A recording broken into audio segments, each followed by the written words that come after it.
3 days after Donald Trump named his campaign foreign policy team in March 2016. The youngest of the new advisors sent an email to 7 campaign officials with the subject line "Meeting with Russian leadership including Putin." The advisor, George Papadopoulos, offered to set up a meeting between us and the Russian leadership to discuss US-Russia ties under President Trump, telling them his Russian contacts welcomed the opportunity, according to internal campaign emails read to the Washington Post. The proposal sent a ripple of concern through campaign headquarters in Trump Tower. Campaign co-chairman Sam Clovis wrote that he thought NATO allies should be consulted before any plans were made. Another Trump advisor, retired Navy Rear Admiral Charles Kubik, cited legal concerns, including a possible violation of U.S. sanctions against Russia and of the Logan Act, which prohibits U.S. citizens from unauthorized negotiation with foreign governments. But Papadopoulos, a campaign volunteer with scant foreign policy experience, persisted. Between March and September, the self-described energy consultant sent at least a half-dozen requests for Trump, as he turned from primary candidate to party nominee, or for members of his team to meet with Russian officials. Among those to express concern about the effort was then campaign chairman Paul Manafort, who rejected in May 2016 a proposal from Papadopoulos for Trump to do so. The exchanges are among more than 20,000 pages of documents the Trump campaign turned over to congressional committees this month after review by White House and defense lawyers. The selection of Papadopoulos' emails were read to the Post by a person with access to them. 2 other people with access to the emails confirmed the general tone of the exchanges and some specific passages within them. A 2016 tweet from Donald Trump shows George Papadopoulos, third from left. Twitter. Papadopoulos emerges from the sample of emails as a new and puzzling figure in the examination of the Trump campaign's contacts with Russian officials and their proxies during the 2016 election, now the subject of a special counsel investigation. Less than a decade out of college, Papadopoulos appeared to hold little sway within the campaign, and it is unclear whether he was acting as an intermediary for the Russian government, although he told campaign officials he was. While the emails illustrate his eagerness to strengthen the campaign's connections to the Russian government, Papadopoulos does not spell out in them why it would be in Trump's interest to do so. His entreaties appear to have generated more concern than excitement within the campaign, which at the time was looking to seal the Republican nomination and take on a heavily favored Hillary Clinton in the general election. But the internal resistance to Papadopoulos' requests is at odds with other overtures Trump allies were making toward Russia at the time, mostly at a more senior level of the campaign. 3 months after Papadopoulos raised the possibility of a meeting between Trump and Russian President Vladimir Putin, the president's son Donald Trump Jr. and son-in-law Jared Kushner met with a delegation led by a Russian lawyer offering to provide damaging information on Clinton. Manafort attended that Trump Tower session in June 2016, a meeting now under scrutiny in the special counsel's collusion inquiry. But the new emails reveal that Manafort had rejected a request from Papadopoulos just the previous month to set up a meeting between Trump and Russian officials. In July 2016 and again 2 months later, Jeff Sessions, then a senator and senior foreign policy advisor to Trump, met with Russian Ambassador Sergei Kislyak. And also in July, a few weeks after Papadopoulos asked his superiors whether other campaign advisors or aides could accept some of the Russians' invitations, Carter Page, another foreign policy advisor, spoke at a Russian university in Moscow. Page said he made the trip independently of the campaign. 2 experts in Russian intelligence gathering, the Papadopoulos chain offers further evidence that Russians were looking for entry points and playing upon connections with lower-level aides to penetrate the 2016 campaign.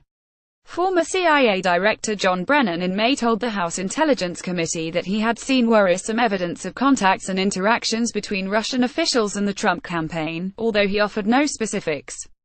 Stephen L. Hall, who retired from the CIA in 2015 after 30 years of managing the agency's Russia operations, said when told by the Post about the emails, "The bottom line is that there's no doubt in my mind that the Russian government was casting a wide net when they were looking at the American election.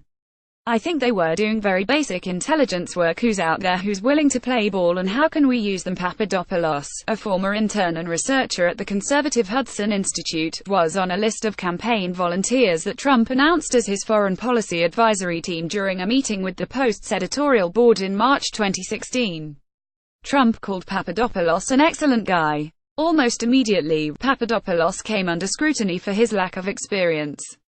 He graduated from college in 2009, and his LinkedIn profile cited his participation in a Model UN program for students among his qualifications. Papadopoulos did not respond to repeated requests for comment. Page, who has been the subject of a foreign surveillance warrant over his connections to Russia, said the Papadopoulos email exchange was another sign that the Russia communications were inconsequential. The entirely benign offer from a volunteer member of the Trump movement is infinitely less relevant than the real collusion in the 2016 election, said Page, who was copied on the first Papadopoulos email communication in March. Page said in an email exchange Saturday that the real scandal lies among Clinton and Obama associates who fed false evidence to investigators that he said formed the basis of the federal warrant concerning him. Papadopoulos made more than a half-dozen overtures on behalf of Russians of people with Russia contacts whom he claimed to know. On March 24, Clovis, the campaign co-chairman who also served on the foreign policy team, reacted to one proposed Russia meeting by writing, "We thought we probably should not go forward with any meeting with the Russians until we have had occasion to sit with our NATO allies." In the same email chain, Kubik, the retired admiral, reminded others about legal restrictions on meetings with certain Russian officials, adding, "Just want to make sure that no one on the team outruns their headlights and embarrasses the campaign." Undeterred, Papadopoulos alerted them campaign manager Corey Lewandowski in an April email that he was receiving a lot of calls over the past month about arranging a Russia meeting. "Putin wants to host the Trump team when the time is right," he wrote on April 27. On May 4, Papadopoulos forwarded Lewandowski and others a note he received from the program head for the government-funded Russian International Affairs Council.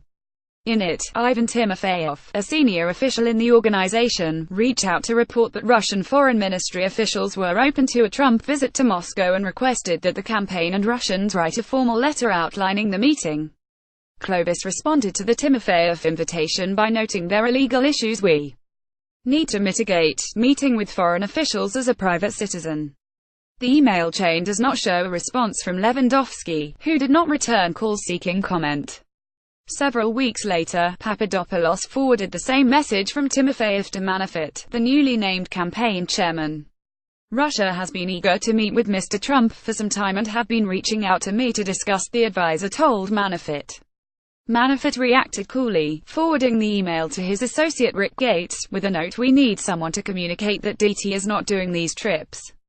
Gates agreed and told Manafort he would ask the campaign's correspondence coordinator to handle it, the person responding to all mail of non-importance. To signify this did not need a senior official to respond. A spokesman for Manafort, whose Virginia home was raided by FBI agents 3 weeks ago as part of an investigation by special counsel Robert S. Mueller III, said the email chain provides concrete evidence that the Russia collusion narrative is fake news.